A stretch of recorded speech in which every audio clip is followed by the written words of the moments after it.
Hello, gringos y gringas, beaners and beanerettes. Merry Christmas again, as I said already a couple times. And today I wanted to please subscribe, like, and all that stuff as usual. Today I wanted to make a quick stream because I gotta go to work, but I want to stream today a little bit. So I decided to make a short white pill subject in which. So one of the Christmas movies I watched this year was this one.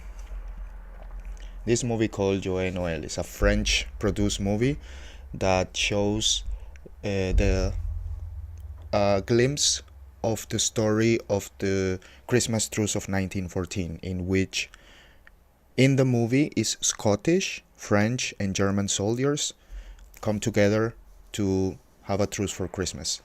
And they end up, getting to know each other and actually creating relationships between each other. So the movie is amazing and actually quite accurate. We know all Hollywood that they Hollywoodize way too much, but this movie is actually quite accurate. They do make it prettier than war actually is, but still nice. And so let's talk a little bit about it. There is this guy, historian, who is very, very controversial, called Daryl Cooper. He's very controversial for his what some call rewriting of World War II history. However, this is World War One, so I hope that in this case he's not that controversial or whatever. So he has a podcast with Scott Horton called Provoked, and in their last episode released today or last night, they spoke about this Christmas truce. And if you are interested about it, I would recommend you to watch it. But otherwise, I will just tell you what happened in my knowledge. So basically, World War One starts because three cousins, the kings, emperors, each of them have the name. In this case, I'm not very knowledgeable about World War One. I'm just, let's talk about this specific Christmas story. So there's three emperors or three kings, the German one, the French one, and the British one. They all turn out to be cousins, and they have this family feud. And of course, they're basically just proving who has the biggest dick. There's parodies about them, and I have seen a couple of movies. I just don't remember the names of the kings, but I have seen some movies about this story, and they are portrayed as basically spoiled children in their 40s and just leading empires basically. So the war starts, and in about 5 months you already have 1 million deaths. After the, let's say, technological evolution of machinery, of guns, from the Civil War to First World War, which was basically the first time that automatic weapons were used, you had 1 million casualties in all sides in the first 5 months. Everybody, all of the leaders from all sides, French, British, and German, have promised their troops this will be a quick war, you'll be back for Christmas, right? When they send them in, I guess somewhere in August, right? When they send them into the front lines to fight.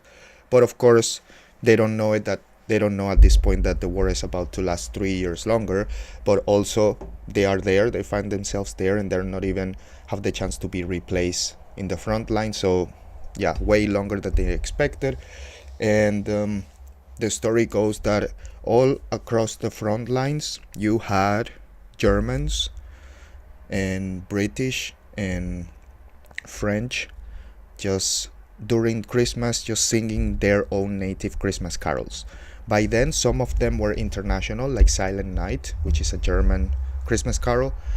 Just, of course, it had been translated. So you have, in the movie, you have this Scottish who have their bagpipes, and they hear the Germans singing Silent Night in German. They play along in the bagpipes, and that's how the ice is kind of broken.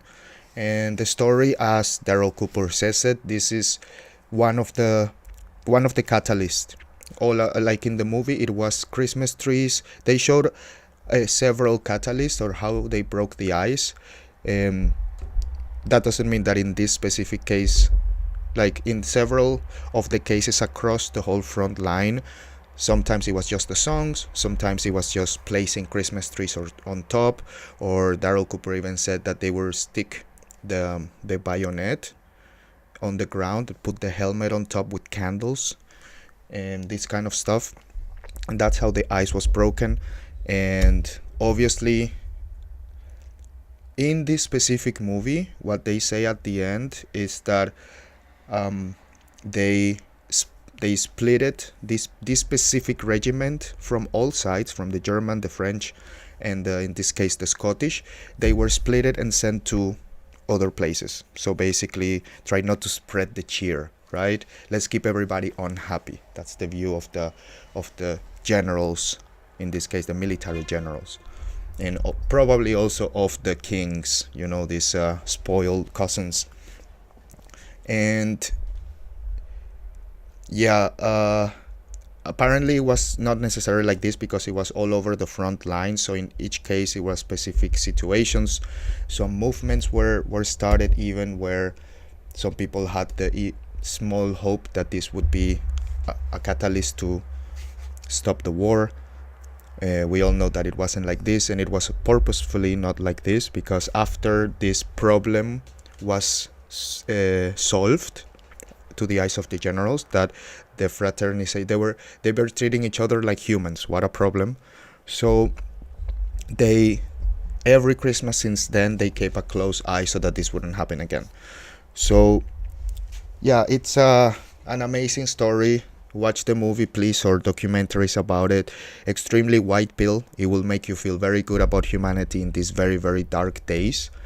And yeah, just the fact that they, just by realizing, just by spending one night together and sharing the wine or the champagne that the French got, because the generals, to make them feel better, they kind of shared, they sent the troops gifts. So the Germans were sent Christmas trees, which they put and lit on top of the trench. They were all in trenches, by the way. I apologize.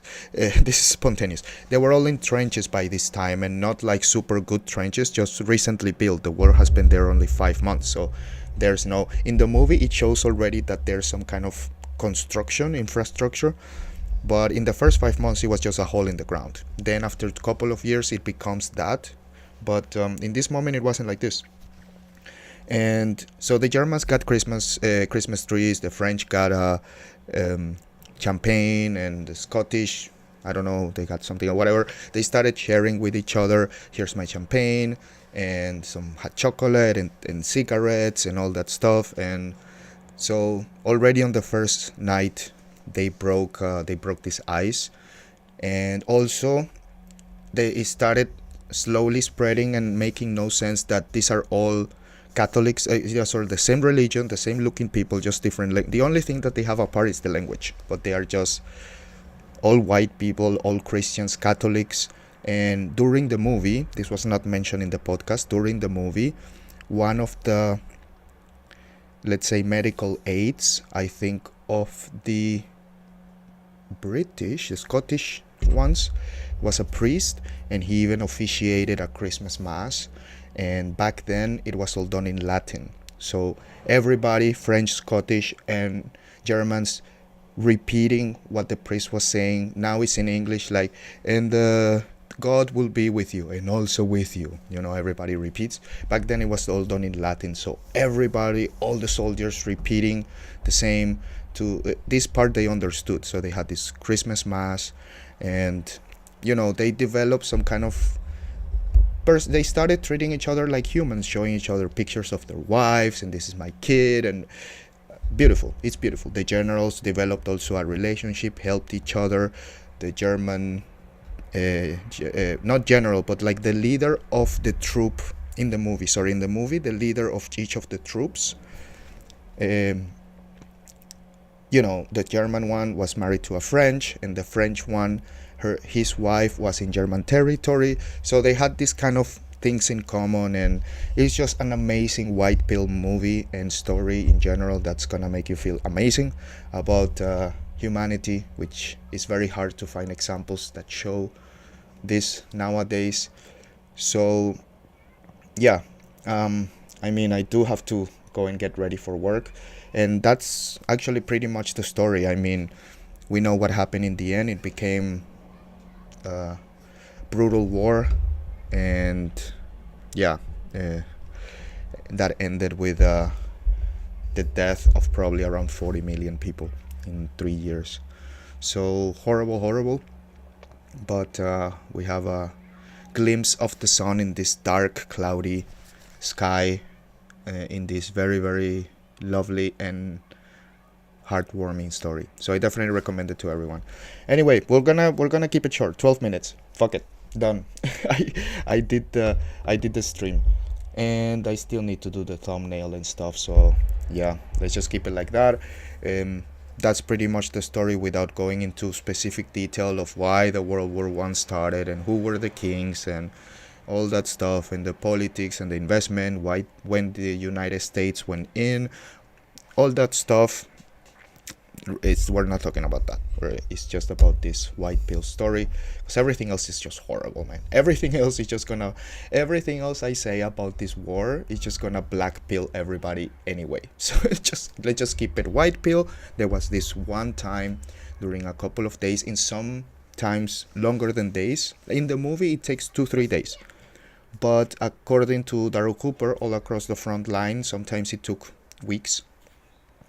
But in the end, we all know that it never actually succeeded to anything long term. But during this very specific short time, people showed their humanity in the worst of cases. So yeah, that's it for me. Thanks again. So please, I remind you again, like, subscribe, comment, and we're gonna talk about Somalia because next time, because Bibi Netanyahu just signed into effect that Somaliland is now a country, and he just somehow has the right to give people in Africa an own land. I don't know, because is he the UN? I don't understand. So you have also, this is connecting to Nigeria and the fight against the Catholics and ISIS. ISIS is now, we spoke about Burkina Faso. So apparently the whole northern when it comes to the black Arab countries, the black countries, not the Arab countries. Northern countries are like Libya, Tunisia, Morocco, Egypt, this line of Arabs. And then under that begins the black people, let's say.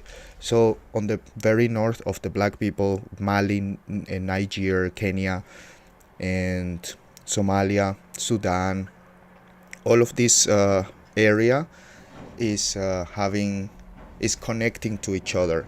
The tentacles are connecting, also spreading to the Middle East. So this is becoming really, really interesting, and cannot wait to talk about this. So we're probably going to talk about that tomorrow. Like, what does that entail? What is Somaliland actually? What's going on in Somalia in the first place? Why has the US bombed Somalia this year more than ever? And it's been bombing Somalia for 20 years. What the fuck is going on? So we're going to figure that out. Anyway, that's it for me for now. Thank you very much for listening. And I wish you everybody a Merry Christmas, and keep your positive mindset and energy up as much as you can in these dark days. I know we're all broke and drowning in inflation and fucking wars, and the government trying to control us, censorship, digital things, and vaccines, and it's all horrible. It's all very annoying and very heavy. So yeah, we have a window of time now during Christmas where we can maybe turn that off for a little bit and just be nice to someone, enjoy and be grateful that you're alive. And well, that's it for me. Have a really nice day, everybody. Gringos, gringas, beaners and beanerettes. Love you, everybody. And this was El Racist Latino. Peace.